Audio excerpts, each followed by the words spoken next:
definitely louder than stock. 280 horsepower. Like a reverse vacuum cleaner. This car is a bit underrated. I think that's my conclusion. What's up, ladies and gentlemen, and welcome to this POV review by AutoTopNL. My name is Max, and today we've got a blast from the past. This is an Opel Astra OPC.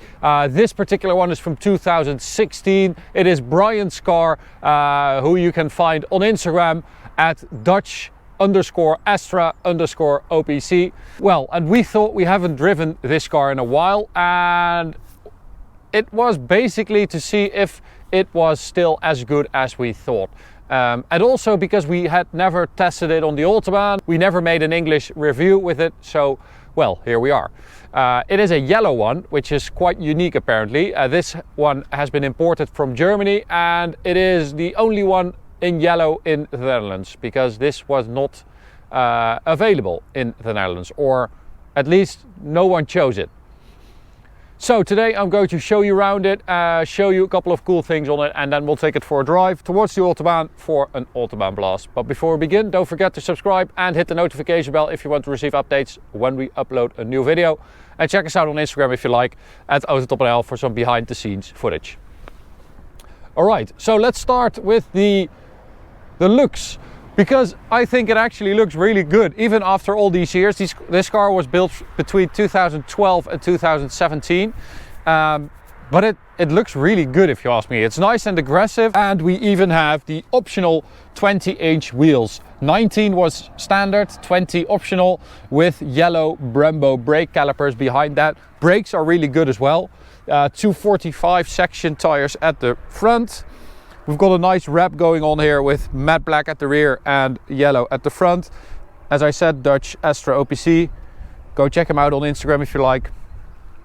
And at the rear, this is actually my favorite part of the car, with that big ass spoiler on the roof. You've got a nice diffuser, a nice exhaust. This car has had a center silencer delete and a valve installed right around here. So we've got a little remote that we don't have here. We have a little remote to turn off and on that valve, or open and close the valve. But I really like this look. I think it looks really cool from behind. Nice and sporty. So let's check out the engine.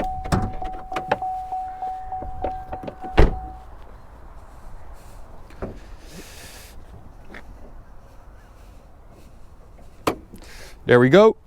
2-liter 4-cylinder turbocharged engine with 280 horsepower and 400 Newton meters of torque. Now, Brian, the owner, thought that it was tuned. At least that's what they told him when he bought it. It's supposed to have 340 horsepower, but we tested it on the Autobahn, and well, it doesn't really perform like 340 horsepower, more like stock 280. So one thing that could have happened is that the car has been tuned in the past, but with a software update or something like that, when it had servicing at the Opel garage, some maintenance or whatever, that the tuning got written out. That happens quite often, so that's maybe possible. For now, we're just going to treat it as a stock 280 horsepower Astra OPC, which is very powerful already, of course. And well, we're going to give these seats some special attention, because these are really, really good, probably class leading. You've got these beautiful bucket seats with an OPC logo, some nice fabric in the middle, and they are nice and high. You've got high shoulders. They are really nicely bolstered, and you've got your side support both on your legs and your waist are electrically adjustable, so you can really get these seats nice and snug, and that's very, very important in a hot hatch. And the fact that you have electric adjustability for both those things is really, really good.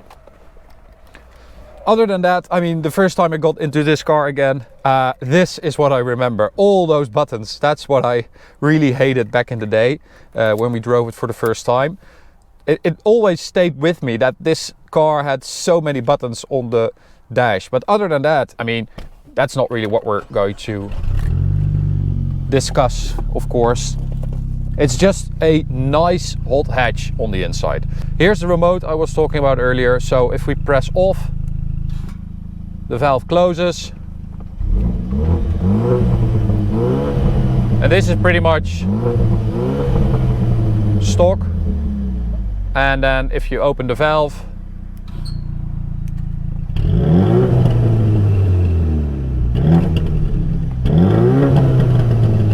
you've got a bit of a burble in there.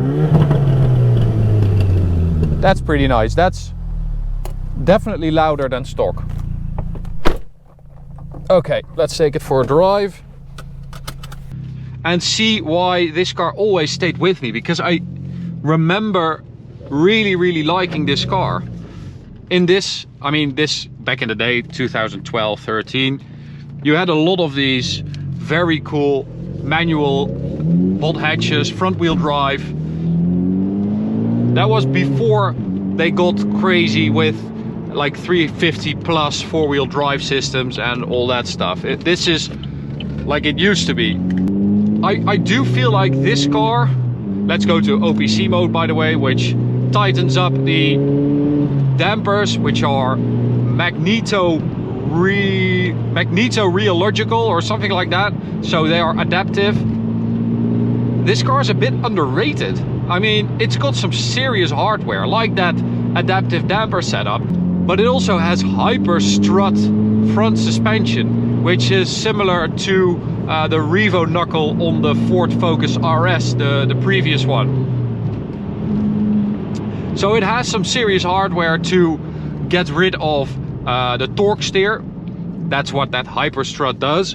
It also has a mechanical limited slip diff. So if you floor it here in second gear, no problem. It will pull it through the corner and it will pull towards the apex to get that 280 horsepower to the floor. We've got a little tunnel here, little sound.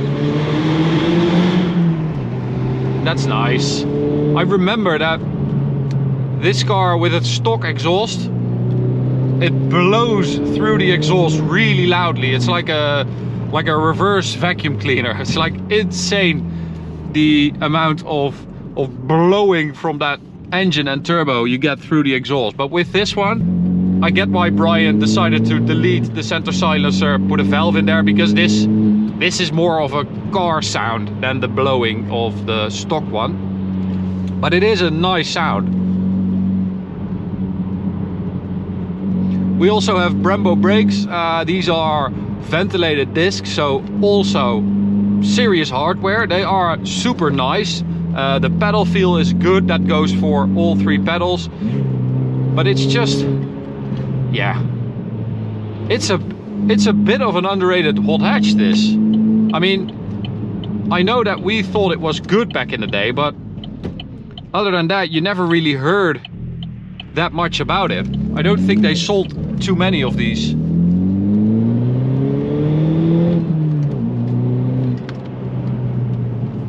All right, on the Autobahn, what does it feel like? Well, it is quite powerful, of course, but it is also quite heavy. It weighs something like 1450 dry. And you do feel that, and you do see that in the 100 to 200 times. So a stock Astra OPC with 280 horsepower does around 18 seconds 100 to 200. We measured 18.92. And a stage 2 Astra with 320 horsepower does around 15 seconds. So that's why we know that this car is stock, because we weren't able to do quicker than 18.92. I mean, it's still relatively quick, but you do feel that weight, and it's also slowed down a bit by the longer gearing. Performance wise, 0 to 100 it does 6 seconds. And it has a top speed limited at 250 kilometers an hour. You can feel now that the dampers are firmed up. So they actually are quite firm over these bumps. And that was 250, I think, on the speedo.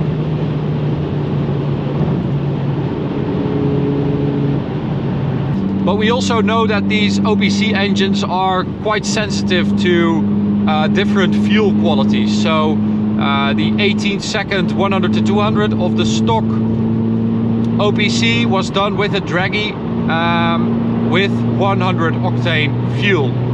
This has probably 98 in it right now, so that could also explain the difference.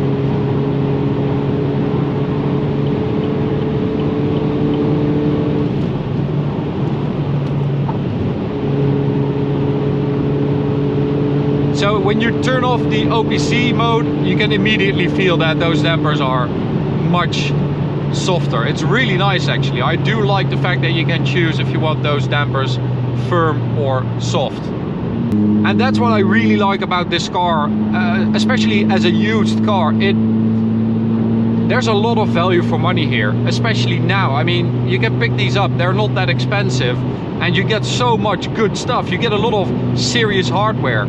You get that limited slip diff, you get that smart front suspension setup. You also have a Watts linkage at the rear. We have these awesome bucket seats. We have 280 horsepower, 400 newton meters. If you go to stage 2, it has 320 horsepower. So there is still some reserve in there to tune it and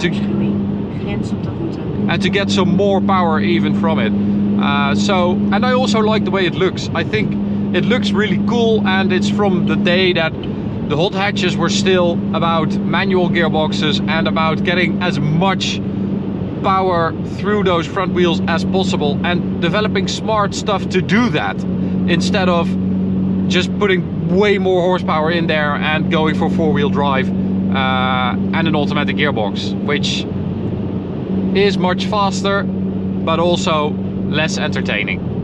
So I think that's my conclusion. Thanks Brian for taking your car to us and letting us drive it. I really enjoyed it. To you guys, thanks so much for watching. Hope you enjoyed it. You can subscribe by clicking the big button in the middle. You can also check out this video or go check out this playlist. See you at the next one. Bye.